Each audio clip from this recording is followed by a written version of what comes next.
Quiero compartir con usted mi opinión. Estamos prontos a celebrar el bicentenario el próximo año de nuestro país, de nuestra independencia. En esa independencia y en la formación de la República hubo un sector que fue fundamental: los campesinos, quienes forjaron este país y que realmente son los grandes héroes nacionales y a quienes debemos en estos 200 años toda la evolución que ha tenido nuestro país y sobre todo en sus inicios, es a los campesinos. Sin embargo, en los últimos años las políticas públicas, tanto del gobierno central como desde la Asamblea Legislativa, han dejado de lado al campesino. Hoy se habla de destruir a la FANAL, se habla de desintegrar el CNP o se habla de vender el caso particular de FANAL. Sin embargo, no nos damos cuenta o no nos hemos preocupado por investigar a plenitud cuál es la situación actual del campesino costarricense. Ese campesino hoy, ante la crisis que se presenta por temas de salud, puede ser fundamental en una crisis alimentaria. Y sin embargo, seguimos pisoteándolos y olvidándolos desde las decisiones de políticas públicas. Ni qué decir del Ministerio de Agricultura, que se ha desenfocado de su labor y ha olvidado no solamente las actividades, sino también la importancia en la producción nacional de la agricultura costarricense. Hay que revisar de nuevo las políticas nacionales y sobre todo comprometernos los costarricenses y especialmente los de la dirección superior con el campesinado costarricense. Esa es mi opinión.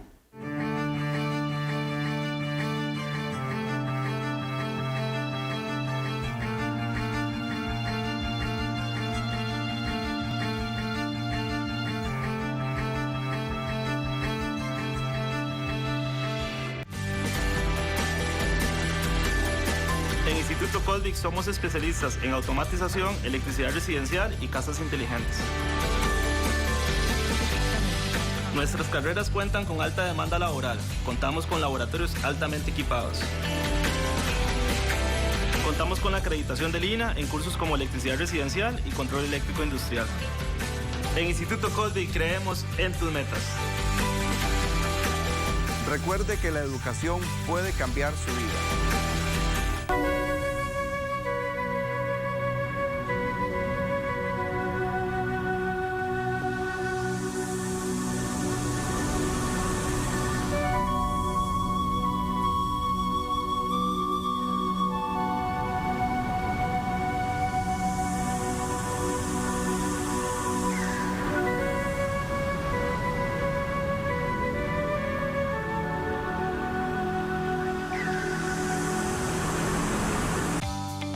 Las buenas empresas tienen una conexión.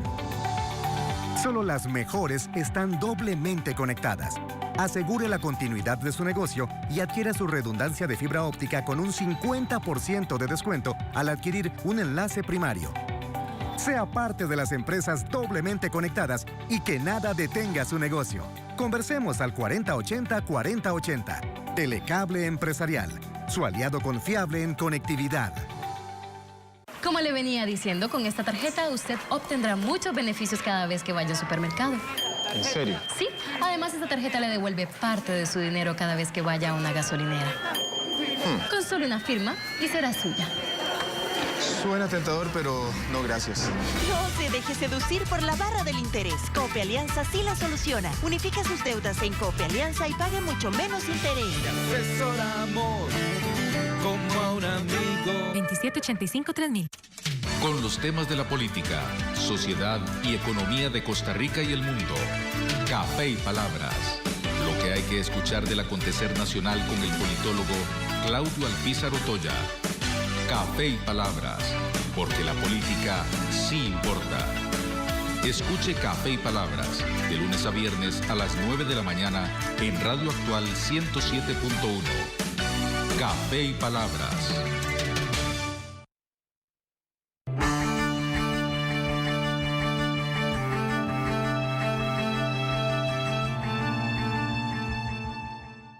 Decir que el sector agropecuario está pasando un momento difícil sería mentir. Tendríamos que decir que el sector agropecuario viene de pasar muchas décadas difíciles en nuestro país. Es un tema importante y para eso he invitado a dos personas que conocen muy bien el acontecer alrededor del sector y del campesino costarricense, sobre todo del pequeño y mediano productor. Nos acompaña hoy doña Cinia López Quesada, dirigente que es representante del Movimiento Agropecuario Nacional, más conocido como MANA, y don Manuel Porras Porras, secretario general del Sindicato de Empleados del Consejo Nacional de Producción, SINCONAPRO. Con ellos vamos a conversar el día de hoy sobre el acontecer agropecuario. Cinia, un placer tenerla aquí en Noche Sin Tregua. Gracias, el placer es mío. Gracias por invitarme. Muchas gracias por la invitación, muchas gracias. Brindemos por nosotros, por el televidente y sobre todo por el campesino costarricense. Salud. Salud. Estamos en una larga crisis del sector agropecuario, sobre todo porque ha sido ninguneado y olvidado por las políticas públicas. Cinia, vos que sos dirigente, que pasás compenetrada con el sentir del agricultor costarricense, que está muy metida en todas las actividades del agro, ¿qué sinopsis nos harías, qué síntesis nos harías de lo que están padeciendo sobre todo los pequeños y medianos productores del país? Bueno, nosotros padecemos mucho, la verdad, los pequeños y los medianos, pues yo creo que ahora también los grandes van a padecer. Nosotros llevamos más de 30 años de rezago, nuestro sector olvidado completamente por la mayoría de gobiernos, por todos los gobiernos, digamos así. En esos 30 años. Por supuesto. Entonces nosotros en este momento, bueno, nos guindamos, porque lo que más nos afecta es los mercados. Nosotros no podemos competir con las importaciones. Son países que tienen sus subvenciones a los agricultores y nosotros aquí no. Entonces, imagínense cómo vamos a competir. Entonces, desde que hace 30 años empezaron con todos estos programas de ajuste estructural que nos han causado tanto daño a nosotros los pequeños, entonces han venido todo ha venido minimizando, los productores de arroz, de frijoles, y aquí no le hablemos porque todos sufrimos las mismas consecuencias. Entonces, en este momento, por lo que vamos a luchar nosotros en este momento es sobre el CNP, porque nosotros, los pequeños productores, solo tenemos dos mercados, que es las ferias del agricultor y el programa de abastecimiento institucional del CNP. Entonces, en este momento, sabiendo que el programa del PAI está siendo amenazado por los proyectos de ley en asamblea para cerrar el Consejo Nacional de Producción, pues nosotros estamos muy afectados, muy aterrados en este momento. Y hoy recibimos una noticia, una noticia que tiene que darse así, porque el cierre de elecciones, el cierre del curso electivo durante un mes, significa que todo nuestro trabajo se va a paralizar por este tiempo. Nosotros durante este tiempo no sé qué vamos a hacer, porque nosotros somos, en el caso mío, yo soy proveedora del Consejo Nacional, proveo a las instituciones del Estado a través de esa ley. Escuelas, colegios, exacto, kinder. Sí, exacto. Entonces, hoy estamos viendo, decíamos nosotros, nosotros somos productores de pollo, tenemos la producción de todo este tiempo. ¿Qué vamos a hacer, verdad?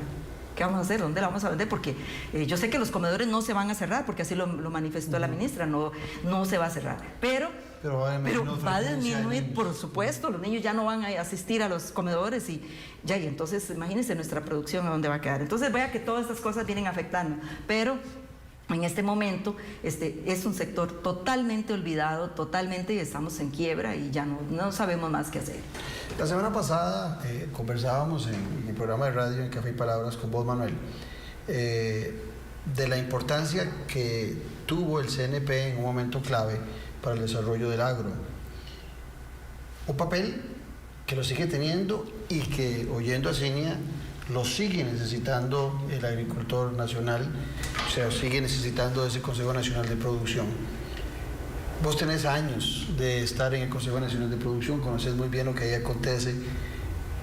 ¿Por qué la obsesión o por qué están tan ceñidos los políticos costarricenses en cerrar el Consejo Nacional de Producción cuando a los agricultores lo reclaman? ¿Dónde está el distanciamiento entre esos políticos que lo quieren cerrar y los agricultores que lo imploran y lo necesitan para su desarrollo?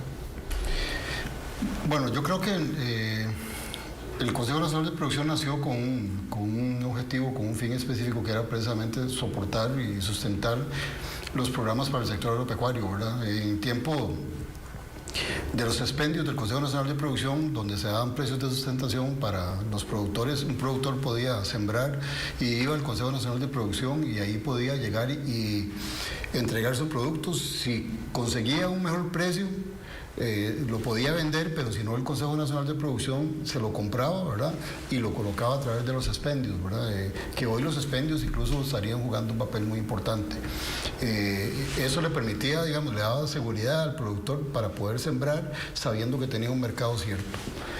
Con los paquetes de ajuste estructural, como decía doña Cinia, eso fue cambiando en el tiempo y se le han ido quitando las funciones del Consejo Nacional de Producción, aunque ha cambiado su actividad, ¿verdad? Hoy está más enfocado en el tema de la comercialización, tiene programas también de semillas certificadas de primera calidad para los productores y opera el programa de abastecimiento institucional, que es un mercado dirigido al sector institucional, que lo que pretende es que esas organizaciones, esos productores puedan colocar sus productos directamente en el mercado institucional, pero por supuesto que esto representa un negocio muy importante. El país cerró en el 2019 con ventas de 61.000 millones de colones, ¿verdad? Es un mercado nada despreciable. Y por supuesto que eso despierta el interés de algunas empresas que se dedican obviamente a la comercialización de ese tipo de productos. Eso, digamos, ha generado de alguna manera que se den iniciativas en la propia Asamblea Legislativa para abrir ese mercado y quitarle la posibilidad a los productores de poder competir, aunque en algún momento se ha dicho de que igual pueden seguirlo haciendo, ¿verdad? Lo cierto es que nuestros agricultores difícilmente podrían competir con empresas transnacionales, ¿verdad? Con capital extranjero, y básicamente sería quitarles ese mercado que está protegido incluso de los mismos tratados de libre comercio. Digamos que esa es parte de una de las actividades más importantes que desarrolla el Consejo Nacional de Producción, entre otras de acompañamiento a las regiones para poder insertar en ese mercado a nuestros productores, ¿verdad? Pero se ha ido debilitando la institucionalidad y se ha ido debilitando el Consejo Nacional de Producción para precisamente que esos otros intereses ocupen esos espacios en el mercado. Yo creo que por ahí básicamente es donde va el tema. Y lo otro es que, bueno, que hoy, a raíz de esta situación que vive el país, de esta crisis con el tema del coronavirus, es donde nos damos cuenta que efectivamente el Consejo Nacional de Producción, como una institución del sector agropecuario, resulta estratégica para atender estos temas. Sabemos, y bueno, y usted, don Claudio, que es economista, ¿verdad? Politólogo. Sabemos que esta situación a nivel mundial va a generar posiblemente una recesión importante y podría afectar también el tema, digamos, de la alimentación. Hay fronteras cerradas en algunos países, ¿verdad? Y hay desabasto ya de algunos productos y lo podemos ver en los diferentes medios. Hay juega un papel importante el Consejo Nacional de Producción y su relación con los... Por supuesto, o sea, que históricamente fue lo que hizo. Cuando el Consejo tenía las plantas graneleras, tenía, digamos, capacidad de almacenaje para una eventual situación, digamos, de desastre natural, ¿verdad? O una situación como la que estamos viviendo a raíz de esta pandemia, que podría generar un desabasto de productos. Entonces, estaríamos dependiendo exclusivamente de las importaciones. Que además, mire, el tema de las importaciones... Hoy por hoy el Consejo no tiene granero, no guarda granos de ninguna... El Consejo tiene plantas graneleras, pero están prácticamente en abandono, ¿verdad? No tenemos capacidad, por ejemplo, para almacenar grano. En el caso del frijol, por ejemplo, que los frijoleros hoy tienen el problema de que ya la cláusula de desempeño, que era una cláusula que le permitía de manera proporcional a los productores entregar parte de los importadores, ¿verdad? Esa cláusula ya desaparece, ¿verdad? Tenemos el problema de ya casi arancel cero en el arroz, ¿verdad? Entonces, eso lo que hace es, obviamente, es fomentar más la importación, ¿verdad? Que al final, al consumidor final, no le llega ningún beneficio. Cuando usted va a los anaqueles de los supermercados, usted encuentra que los precios del frijol nacional o del arroz nacional es el mismo del arroz o del frijol importado. O sea, esa utilidad queda en el importador y al final tampoco estamos beneficiando a nuestros consumidores con el tema de que si importamos es más barato para el que importa, pero no más barato para el consumidor, ¿verdad? Entonces, al final estamos desapareciendo la capacidad que tiene este país para poder mantener la seguridad alimentaria de este país y vamos cada vez siendo más dependientes de las importaciones. Nosotros importamos el 75% de los frijoles que consumimos. En eso de las importaciones, muchos de los productos que se importan de otras latitudes de agricultura de otros países entran a precios muy beneficiosos, pero vienen subsidiados por esos países. En países desarrollados, inclusive cuando establecen tratados de libre comercio, siempre tratan de proteger mucho al agricultor y lo hacen con subsidios. Y esa es una de las grandes luchas al momento de la negociación de los tratados de libre comercio. En el caso del agricultor costarricense, Cinia, que se ve en una competencia desleal porque tiene que competir contra esos productos que vienen subsidiados y abiertos a un tratado de libre comercio para el ingreso a nuestro país. El subsidio, te comentaba yo fuera de micrófonos, que el subsidio que reciben es la posibilidad, mediante estos programas, sobre todo el PAI, el Programa de Abastecimiento Institucional, de venderle sus productos a las instituciones del Estado. Sin embargo, ahí hay un interés también de un proyecto de algunos diputados de poder permitir que, como esos productos pueden ser adquiridos en precios mejores en las grandes cadenas de supermercados o de abastecimiento del país, tratar de castigar al agricultor. ¿Qué podría significar ese movimiento de permitir una competencia que sería desleal a todas luces de grandes importadores, de grandes intermediarios de productos de otras latitudes con el productor nacional? ¿Qué sería lo peor que nos podríamos imaginar? Sí, nos convertimos en un rehén de las importaciones. Nosotros ahí descuidamos el productor nacional. Entonces, como lo dice Manuel, nosotros vamos a tener que depender exclusivamente de las importaciones. ¿Y qué pasa si ya están cerrando fronteras? ¿Y qué pasa cuando no podamos importar, no nos vendan? Y aquí descuidamos al productor nacional. O sea, ustedes podrían dejar de producir. El agricultor costarricense, en esa situación que yo le planteaba, de una competencia sin la posibilidad del programa de abastecimiento institucional, podría llevar a que el campesinado, el agricultor desaparezca. Completamente. A eso vamos, y ya todos los días usted ve más disminución en la siembra del frijol, del arroz, de todo. Vea que ya disminuimos el maíz, por ejemplo. Dependemos total y absolutamente de las importaciones. Entonces, cada día, ahí es donde va, cada día hay menos agricultores. Eso es un hecho. Pero estas zonas agrícolas del país no hay fuentes de trabajo. La fuente de trabajo la genera el trabajo de la tierra, el ganado. Y si esas posibilidades no existen, ahí se vuelve importantísimo y determinante el Consejo Nacional de Producción como el oído y la voz de ese sector ante las decisiones de las políticas públicas de nuestro país.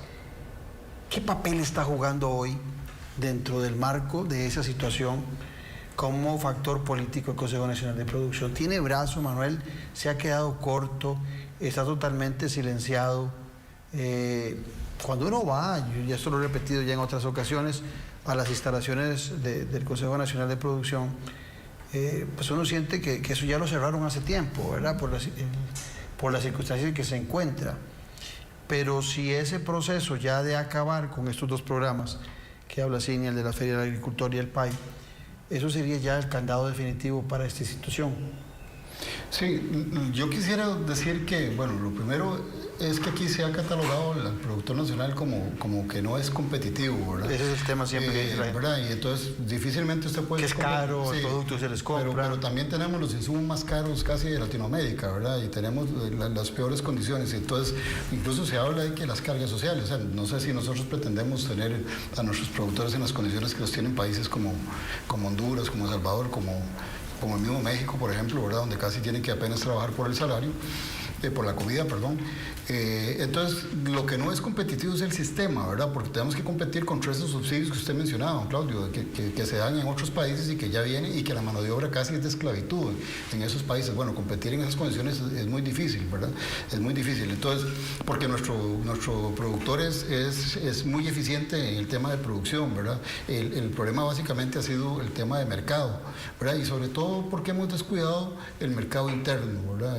Y hemos visto más hacia allá, está bien, es bueno importar, por supuesto, ¿verdad? Por eso trae divisas al país, pero tenemos que también abastecer el mercado interno. El problema es que el Consejo Nacional de Producción, aunque dentro del marco de su ley orgánica, principalmente, bueno, básicamente en el artículo 3, lo establece como un catalizador, digamos, en el mercado, donde puede intervenir en el mercado, ¿verdad?, para buscar esas opciones para los productores. Hoy ese rol no lo cumple, ¿verdad? Hoy los importadores absorben el mercado, ¿verdad?, y básicamente desplazan al productor nacional.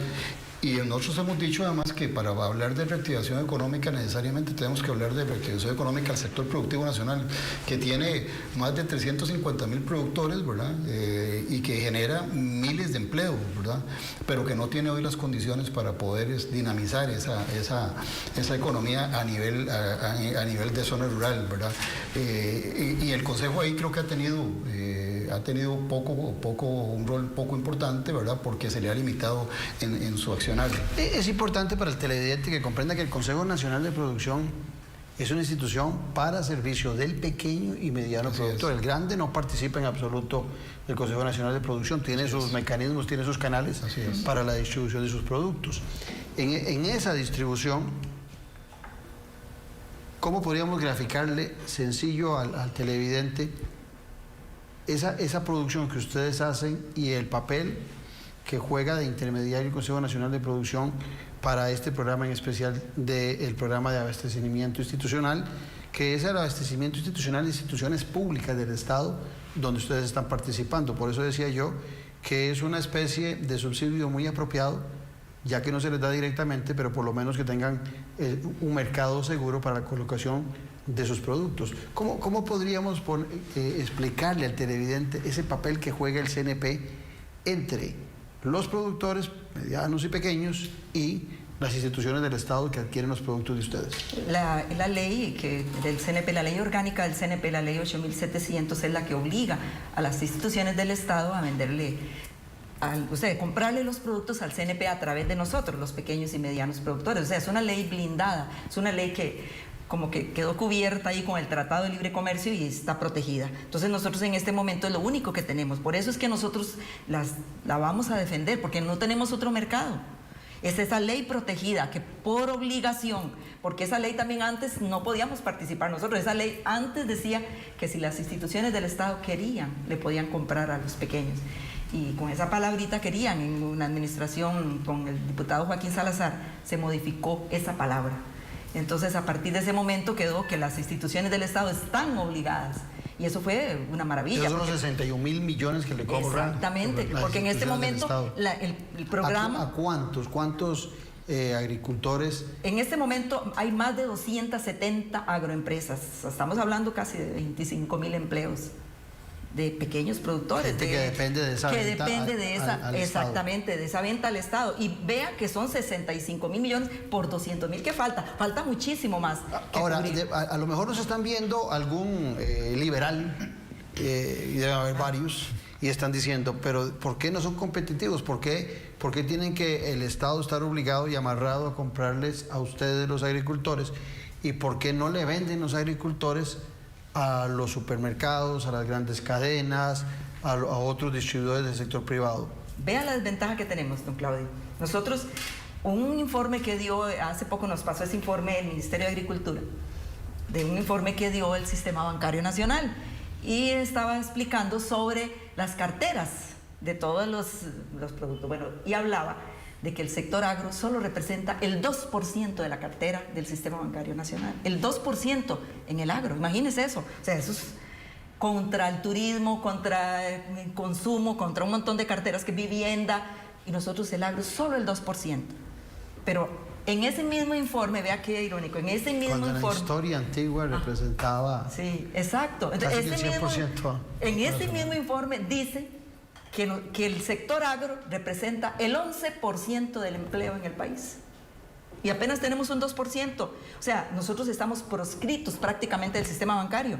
No nos toman en cuenta. Nosotros, la mayoría de agricultores manchados en su JEF, entonces no somos sujetos de crédito, no tenemos créditos oportunos, el Banca para el Desarrollo no funciona. Entonces vea usted cómo vamos a competir. Manchas no viene por ser mala paga. No, jamás, no, jamás. Es porque todas las actividades tienen su récord, su historia. Usted va, el productor de papa, el productor de cebolla, el productor de pollo, no todos tienen los mismos récords para pagar. Entonces de pronto viene uno con algún problema. Nosotros antes con el CNP teníamos problemas de pago, los proveedores. Gracias a Dios eso ha cambiado mucho y ya ahora ha bajado las fechas de pago.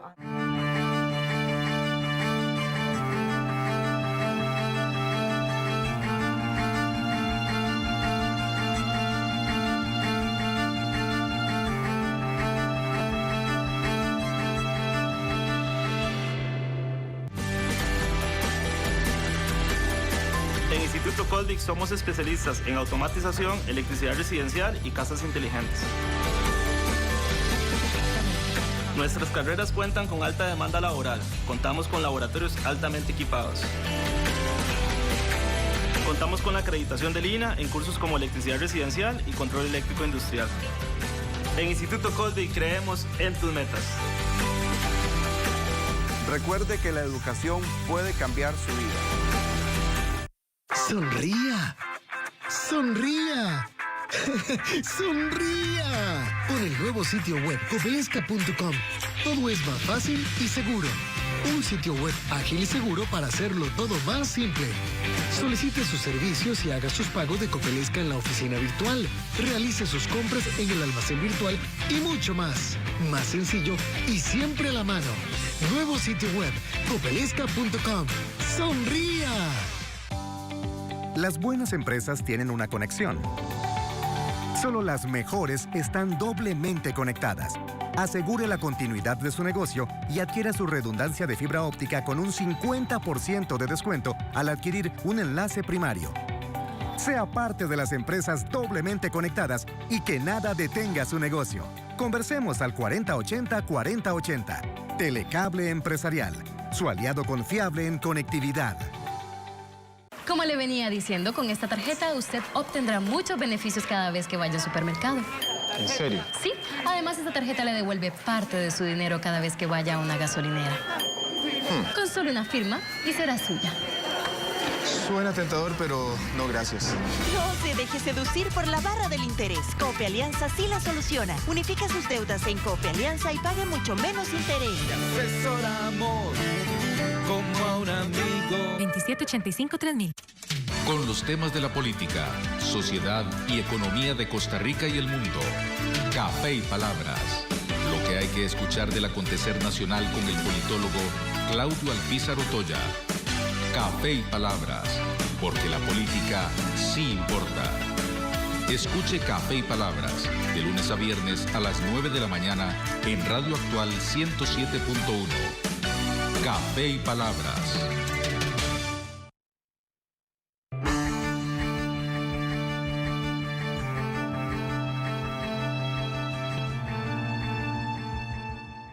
Esa relación de la banca estatal, que antes ayudaba mucho, desde que se abrió la banca, y no es que la banca haya estado mal que se abrieran los bancos privados, a mí me parece que estuvo muy bien.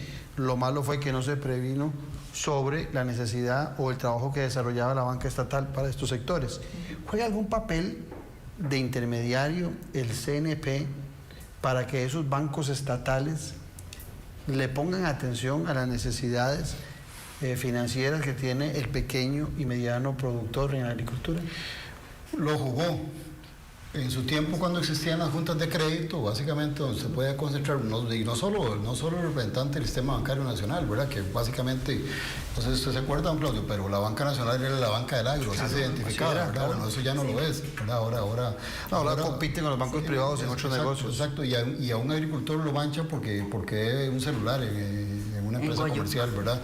No, y te piden un montón de requisitos para producir, y llega un empresario de cemento y con una facilidad pasmosa le dan todos los miles de millones que pida.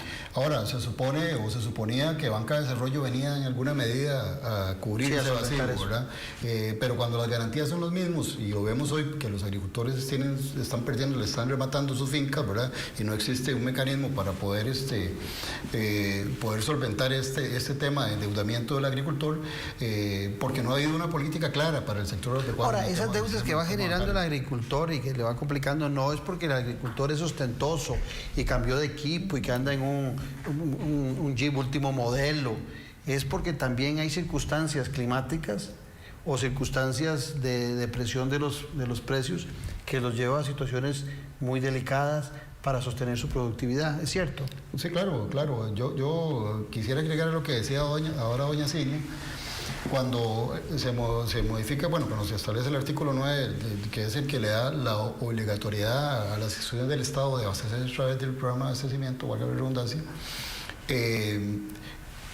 cuando usted revisa las actas en la Asamblea Legislativa, fue aprobado por todas las fracciones legislativas en ese momento. O sea, fue un proyecto país, decir, ok, esto le va a permitir al agricultor tener un mercado cierto. Hoy son básicamente dos mercados que el Consejo ha venido apoyando de manera insistente, ¿verdad? A pesar de que, como bien decía doña Cinia, hay 4 proyectos de ley en la Asamblea Legislativa que tienden a desaparecer el programa de abastecimiento como un mercado para nuestros agricultores. Y se ha venido trabajando en esa línea, también apoyando, digamos, ferias del agricultor. Mucho de lo que hoy infraestructura tenemos en ferias del agricultor ha sido diseñado y ha sido promovido por el mismo Consejo Nacional de Producción, ¿verdad? Y está dentro del marco de lo que corresponde, digamos, al tema de seguridad alimentaria que le corresponde al Consejo Nacional de Producción velar por qué se dé, ¿verdad? Y vuelvo a lo que comentaba anteriormente. Hoy, en esta situación que el país vive, es más necesario el Consejo Nacional de Producción que hace muchos años, ¿verdad? Precisamente porque hoy nosotros no tenemos la capacidad instalada para poder solventar eventualmente una crisis en la que no tengamos alimentos, ¿verdad? Y lo hemos visto, claro, por ejemplo, en el tema de FANAL recientemente, ¿verdad? Hubo especulación, a pesar de que FANAL está vendiendo o mantenía el precio del alcohol, ¿verdad? A como lo ha vendido usualmente, y ya había especulación sobre el alcohol. Si eso hubiese estado en manos privadas, imagínense, ¿verdad? Simplemente se hubiera visto como una mercancía. Como yo te decía algo y quiero repetirlo acá, que hay un pecado original en FANAL, que se llama Fábrica Nacional de Licores. Entonces la gente piensa que la Fábrica Nacional es producción de cacique y cremas, y no. Me decías vos que solo un 20% de toda la producción de alcohol es licores. Exacto, un 21% son licores. Después son soluciones antisépticas, alcohol, digamos, para la Caja Costarricense de Seguro Social, digamos, alcohol puro, y digamos que el rubro más importante es lo que se llama con alcohol sucio. Y FANAL no gana, no lucra con el alcohol que le vende a la Caja Costarricense. No, para nada. Y hoy, a raíz de la situación que está yendo el país, ha cuatriplicado, digamos, la demanda en la Caja Costarricense de Seguro Social, y está cumpliendo con esa demanda. Y está cumpliendo además con la demanda que requieren los industriales que utilizan alcohol para fabricar otra serie de productos que me ha llamado la atención ver algunos medios de comunicación que estaban muy casados con la idea de vender FANAL, ahora alabando el sacrificio que hacen los empleados públicos de FANAL, ¿verdad? Bueno, por dicha que la situación permite generar un poquito de conciencia. Ahora, Cinia, ¿por qué? Porque esta pregunta quiero que quede más clara para el televidente. ¿Por qué ustedes no le venden en la misma proporción al sector privado lo que le venden al sector público de su producción? Porque no nos pagan a nosotros bien. Usted va con todos los productores, los pequeños, dice, Walmart era una opción. Cuando llegó Walmart decían, vamos a tener un mercado aquí. Y cuando vieron los precios que les pagan a ellos, son precios ruinosos. Entonces, cuando hablas de precios ruinosos es que muchas veces les están pagando de los costos. Por debajo de los costos de producción, por supuesto. Entonces, para el pequeño productor no funciona otro mercado aquí que no sea el de abastecimiento institucional, porque no sale por debajo de los costos de producción. Te hago una pregunta. Si tuvieras que escoger entre el Ministerio de Agricultura y el CNP, que se cierre uno de los dos, ¿qué escogerían los agricultores? ¿Qué cerrarían? Yo cerraría el MAC. Y creo que la mayoría de agricultores en este país lo haría también. Yo creo que el MAC sí cumple su función bien. Lo que pasa es que también hay que trabajar en eso, ¿verdad? Yo, en este momento creo que el CNP cumple una función fundamental, y es en este momento, bueno, don Manuel lo habla, en un momento de crisis, ¿qué haríamos nosotros? Bueno, como antes lo dije, Dios nos haga reconfesados. Dios quisiera que no ocurra una desgracia en este país cuando no tengamos alimentos, porque nosotros tuvimos esas crisis en el 80. Y a mí me tocó que ir con mi papá a hacer fila en los estancos. Solo te vendían una libra de manteca y un paquetito de arroz y de frijoles, porque no había alimentos en el país. Entonces nosotros descuidamos al productor nacional. Vea, hay un proyecto desde hace 20 años, el diputado Célimo Guido presentó ese proyecto de soberanía alimentaria y nutricional en este país. Está el proyecto empolvado. Es hora de arrancar con ese proyecto y empezar a darle a este país algo que... ¿Cómo vamos a hacer nosotros sin alimentación? O sea, eso es fundamental en este momento. Y vean, en este momento de crisis, la gente ahora está asustada, la gente piensa, bueno, y están corriendo. Yo creo que ya están corriendo a los supermercados a abastecerse. Porque en este momento, ¿qué vamos a hacer? Ahora, Otros podrían decir, bueno, pero es que si el agricultor, el pequeño y el mediano, no se tecnifica, no tiene la tecnología que tienen en otras latitudes, jamás va a poder competir con esos grandes productores en otras latitudes.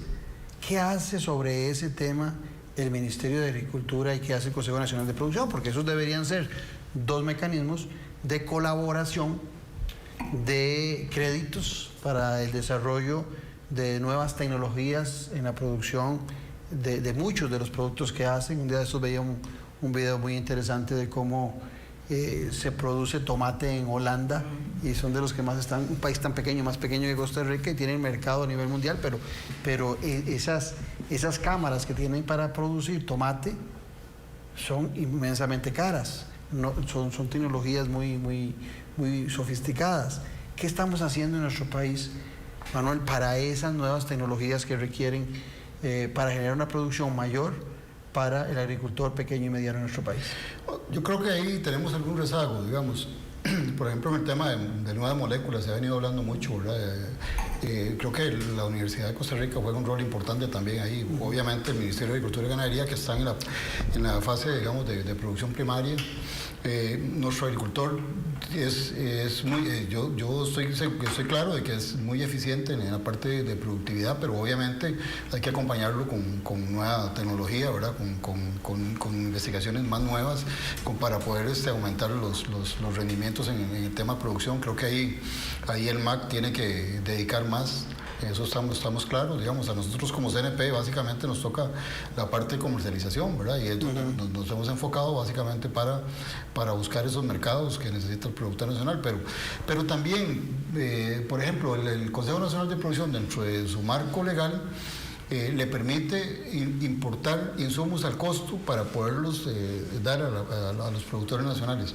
Y eso no se hace, ¿verdad? Los insumos son desde semilla en adelante. Sí, exacto, y no insumos, agroquímicos. Okay. Sin embargo, eso, o sea, desde semillas hasta tecnología. Exacto, eso no se hace porque igual está en manos privadas, ¿verdad? Y ahí es donde no se ha podido avanzar, básicamente, ¿verdad? Porque son negocios que ya están tomados, entonces tocar eso es sensible y despierta muchos intereses, ¿verdad? Creados ahí, que es lo que ha venido, digamos, en este proceso donde ha sido difícil desarrollar la institución para poder que ese músculo que tiene para fortalecer el mercado interno se pueda desarrollar. Es complicado. Pues nos decías que casi un 11% de la mano de obra de los empleos de nuestro país está en el agro. ¿Eso ha venido disminuyendo sustancialmente o sigue siendo una cantidad significativa? Porque habiendo nuevas actividades puede ser que el porcentaje haya disminuido porque hay nuevas actividades en nuestra economía y se ha diversificado, pero en números absolutos puede ser que la cantidad de campesinos, de productores nacionales siga siendo muy amplia. ¿Ha disminuido en números absolutos la participación en el mercado laboral del agro? Pues sí ha disminuido porque hemos perdido muchísimo, ¿verdad? Y ya le digo, con los únicos mercados que tenemos, pero sigue siendo importante fuente de empleo. ¿Cuánta gente puede haber? Nosotros, bueno, en este momento, bueno, solo con el país yo le conté 25,000 empleos, pero el agro genera una gran cantidad de empleo en el país, no sé, el otro día con don José Oviedo comentábamos que alrededor de 100,000 empleos pueden estar en el agro, en el sistema agro, contando con todos los grandes también. Y la mayoría de esa gente es en zonas fronterizas, sí, en zonas costeras, rurales. Sí, exactamente. Nosotros en la zona norte tenemos un gran número porque nosotros allá tenemos cubierto todo el sistema institucional a través del PAI. En la zona norte ya está cubierto totalmente. Se atienden alrededor de 630, creo, escuelas y instituciones del Estado allá, en la zona norte. O sea, ya está cubierto todo allá. Entonces, imagínense, por ejemplo, solo allá en esa zona la cantidad de empleo que se perdería. O sea, no quiero imaginarme sin posibilidad de otros trabajos. Sin posibilidad de otro trabajo. Cuánta pobreza que al final viene a engrosar aquí los anillos de miseria. Exactamente. Exacto, eso viene a parar aquí, anillos de miseria, y cada vez es más desigualdad y una brecha inmensa, condición de pobreza extrema. Y, por ejemplo, nosotros vemos la zona de Upala. Vea, don Claudio, la zona de Upala es un caso excepcional. Ellos sufrieron los embates de esos fenómenos naturales grandes que los afectaron y hoy por hoy es un pueblo que es fantasma. En el agro, todos, cuando llegan ahí, ahora que estábamos en este problema de las deudas, que estamos también con esos proyectos para comprarle deudas con un con un fideicomiso, pero no hemos logrado nada, no hemos logrado apoyo del gobierno, la verdad, y entonces la gente está perdiendo sus fincas y todos los días hay remates. El día que estuvimos ahí en el MAC, 2 días que durmieron muchos agricultores, una señora nos decía, ¿para qué me voy para mi casa? Yo me quedo aquí porque llego y ya no voy a tener casa. Ellos tuvieron un problema con el huracán Otto, el huracán le llevó toda la producción ganadera que tenían, pero la deuda no se la llevó el huracán. Y es que hay un agravante, entiendo, me corregís vos, Manuel, que también para este pequeño y mediano productor los seguros agrícolas son casi imposibles. O sea, cuando hay una catástrofe tienen que asumir todas las pérdidas porque por el tamaño o por la actividad no hay ninguna aseguradora que quiera comprometerse asegurando la producción del campesino costarricense. Sí, eso es todo un tema, como usted lo señala. De hecho, el huracán Otto, al final desapareció un número importante de productores de arroz en la zona, ¿verdad? Que quebraron porque sus cultivos se dañaron, ¿verdad? Y los seguros no cubrieron esas cosechas, ¿verdad? Sí, es un problema que hay que revisar también, el tema de los seguros, porque las primas son altas y a veces son inaccesibles para muchos productores o no llegan a cubrir la cosecha en su totalidad, ¿verdad? ¿Cómo definís o cómo definimos un pequeño productor? ¿Qué lo hace pequeño? ¿El tamaño de la finca, el capital que tiene, el producto que desarrolla y la cosecha que saca? ¿Qué lo hace pequeño o qué lo hace mediano? Bueno, el MAC tiene unos parámetros, digamos, para determinar más o menos qué es un pequeño y qué es uno grande. Es relativo, digamos, en cuanto al área, ¿verdad? Porque si se tiene ganado, por ejemplo, para cada cabeza de ganado necesita casi una manzana, una hectárea, ¿verdad? Entonces es muy relativo, ¿verdad? Pero básicamente está enfocado a la productividad, al capital que pueda tener, digamos, en su actividad agropecuaria. No tengo el dato ahorita exactamente de esos parámetros, pero el MAC sí tiene todo un esquema que permite identificar cuáles son pequeños y cuáles son medianos. Y para el Consejo Nacional de Producción y para los programas de abastecimiento institucional, ¿hay espacio para todos los productos o hay algunos productos de los pequeños y medianos productores que no les queda más que ajustarse al precio que le ofrece el mercado privado, los grandes almacenes? No, todos los productos podemos comercializarlos a través del país, todos. Porque en este país todo se consume, en los hospitales, en las cárceles, en los comedores escolares, todos los productos que el productor siembra, todo. O sea, no hay producto que no diga de comida que no lo compre el CNP, bueno, las instituciones del Estado. Entonces, si no lo compra el PANEA, digamos, los comedores escolares, porque a veces tienen su menú, no les permiten algunos productos, pero lo compran los privados en las cárceles o los compran los hospitales. Entonces vea que todos los productos en este país se pueden comercializar a través de este programa. Ahora, el CNP, para información también del televidente, no es el que le paga a los productores. El que le paga es cada institución que consume, se llame un hospital, se llame una escuela, es la que le paga. ¿Y tiene algún beneficio económico el CNP en esa relación entre el agricultor? Sí, claro, bueno, sí es el CNP el que paga, ¿verdad? Obviamente lo hace del presupuesto de cada institución a la que se le entregan los productos, ¿verdad? Pero es presupuesto de cada una de las instituciones, no es presupuesto del CNP. Sí, por eso es que nosotros podemos estimar, digamos, la demanda, digamos, de las instituciones, porque están dentro del marco del presupuesto de la República para cada una de ellas, ¿verdad? Entonces ahí podemos estimar en alimentación cuánto destina a seguridad pública, cuánto destina a justicia, ¿verdad? Entonces, con base en eso, nosotros podemos identificar la demanda. Sabemos que es un mercado que anda arriba de los 150.000 millones de colones y estuviéramos cubriendo el 100% del mercado institucional. Hoy estamos cubriendo... De la mitad, un poquito menos de la mitad, 62.000 millones, me dice. Que hay que reconocer que en esta administración eso se ha incrementado de forma importante, ¿verdad? Pasando... ¿Y por qué no llegan al 100%? ¿Por falta de capacidad del productor?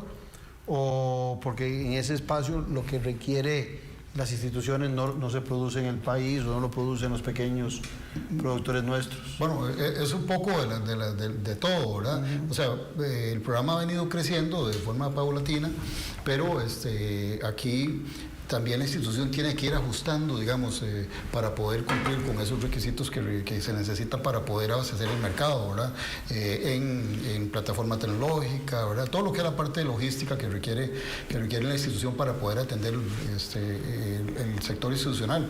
Y también, obviamente, tenemos que ir organizando el sector productivo, ¿verdad? Que ha sido un problema histórico, ¿verdad? La organización de los sectores, ¿verdad? Porque nuestra idea es que todo el mercado institucional debe de cubrir las organizaciones de productores, y para eso se requiere hacer alianzas estratégicas entre organizaciones de diferentes lugares geográficos del país para poder cruzar productos, información y poder abastecer todo el mercado. Eso no es tan sencillo, ¿verdad? O sea, requiere toda una logística para poder tener, porque al final son contratos que tenemos que cumplir, ¿verdad? Y para cumplir esos contratos yo tengo que asegurarme el volumen, tengo que tener mapeada toda la oferta, ¿verdad? Para poder cumplir con ese requisito. Entonces, por supuesto que conforme el mercado crece, pues también tiene que ir creciendo, digamos, toda la logística que se hace para poder atender el mercado. Vos haces relación de las dificultades que tienen a veces con el pago de lo que ustedes le venden a las instituciones del Estado, que se les iban hasta 8 meses. ¿Eso se ha corregido? Sí, claro, bastante. Ya ahora sí, ya ahora los tiempos se han acortado, y está un proyecto de gestión de don Rogis Bermúdez, que aprovecho para agradecer, porque con un proyecto que hay para que el mismo CNP nos haga el factoreo, que yo llevo mi factura hoy y hoy mismo me dan el dinero. Y el CNP se encarga de cobrar a las instituciones. Exacto. Entonces, pero eso va a ser a través de un fideicomiso que está tratando el CNP. Sí, porque ahí ocuparía el CNP tener recursos. Por supuesto, pero a través de Banca para el Desarrollo. Entonces, con el sistema de banca le va a facilitar al CNP ese fideicomiso para que nos pueda pagar a nosotros el mismo día. ¿Y no les castigarían la factura? Posiblemente, tal vez con los costos operativos, pero algo muy mínimo. No como en este momento que la mayoría de proveedores nosotros utilizamos los privados. Nosotros utilizamos y a veces nos descuentan el factureo privado. Sí, factureo privado y tenemos que hacerlo porque yo no me puedo esperar mes y medio, 2 meses, no tengo la capacidad de pago.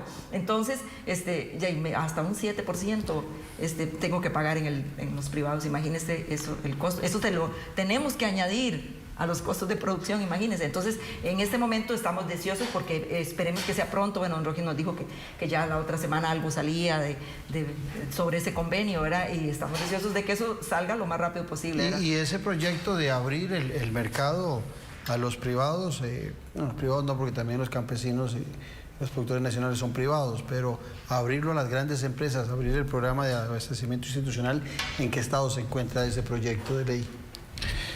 Bueno, hay 4 proyectos que están en comisión. Hay 3 que básicamente están dirigidos a modificar el artículo 9. Uno quitando, digamos, el tema de los comedores escolares, que básicamente, digamos, nuestra clientela más fuerte, ¿verdad? Otro es abriéndolo, ¿verdad? Totalmente a competir con las transnacionales, ¿verdad? Que básicamente eso sería sacar del mercado a nuestros productores nacionales. O entregarlos a los brazos de esas grandes compañías que les pagarían precios ruinosos. Sí, exacto. Y además que tampoco cumplirían mucho el rol que cumplen hoy en nuestros productores, digamos, nuestros suplidores a nivel de zonas rurales alejadas, ¿verdad? Donde a veces hay que ir a dejar una pechuga, 2 pechugas de pollo en una escuela, ¿verdad? Obviamente, a una empresa privada, una transnacional, pues le va a ser difícil manejar un negocio en esos términos, ¿verdad? Pero básicamente sí habría un efecto, digamos, si esos proyectos pasaran. El otro es más grave, ¿verdad? El otro, un proyecto que presentó el diputado Pablo Heriberto Abarca, lo que pretende es concesionar la FANAL, cancelar las deudas, ahora sí a FANAL, ¿verdad? No se las cancelan al Estado, ¿verdad? Pero se las cancelan a la empresa privada, en este caso. ¿Se las cancelan o se las condonan? Se las cancelan a Hacienda, IFAN, a INDER y le trasladarían la FANAL ya limpia de deudas, ¿verdad? Pero es importante, detengámonos ahí, Manuel, porque ya lo aclaramos en el programa de radio, pero yo creo que es importante que vos volvás a aclararle a los televidentes que esa es una deuda inexistente, porque la gente habla de los 63.000 millones que debe FANAL y que como una institución que debe tanto dinero siga funcionando. Ya vos me has explicado en el programa de radio que esos 63.000 millones son sobre la base de un cálculo que hace el Instituto de Fomento y Asesoría Municipal, que quiere cobrarles más, un impuesto más alto a ustedes, al CNP y a FANAL especialmente, y eso es lo que hace ruinoso o hace que aparezca esa deuda que en verdad no existe. Bueno, lo primero que hay que decir es que el caballito de batalla de los detractores de FANAL para poder concesionarla ha sido precisamente la discusión del tema de esta deuda, ¿verdad? Y incluso han dicho que FANAL es una empresa que no es rentable, ¿verdad? Una empresa que no es rentable, que le trasladó 11.000 millones de colones en el 2019 a Hacienda, ¿verdad? Y que destina recursos de esos para... 11.000 millones de recaudación, pero de utilidad le ha dejado 6.000 millones, me habías contado. 3.500, bueno, 11.000 millones de colones que se trasladan en impuestos que van a... Sí, ahí, digamos que ahí sirve de cobrador. Exacto, o sea, ahí somos recaudadores, ¿verdad? Correcto, y además esos recursos dentro del marco de la ley 7972 están destinados a grupos vulnerables de la sociedad, CONAPAN, Cruz Roja, IAFA. Pero también deja utilidades. Pero, eso en traslado. A pesar de que el alcohol se lo vende a todo el sistema nacional al costo. Ahí no está ganando. De esos impuestos hay una parte que pasa a caja del Estado porque